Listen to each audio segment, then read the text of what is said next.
Joel Embiid married his partner, model Andy Paula, on Saturday in the Hamptons.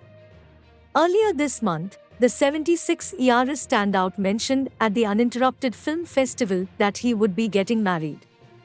"I got my family from Cameroon, they come here all the time," he said.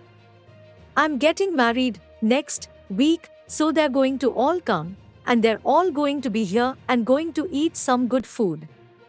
Back in April, French national team head coach Vincent Collet said Embiid was unlikely to play for France in the FIBA World Cup 2023, which begins in late August, because of getting married. This caps what has been a big year for Embiid.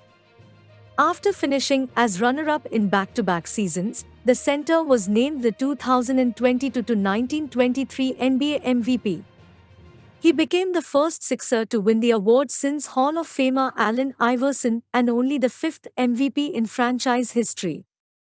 Embiid won a second straight scoring title by averaging 33.1 points and was 10th in rebounds, 10.2, and 8th in blocks, 1.7. He also was the Eastern Conference Player of the Month 3 times.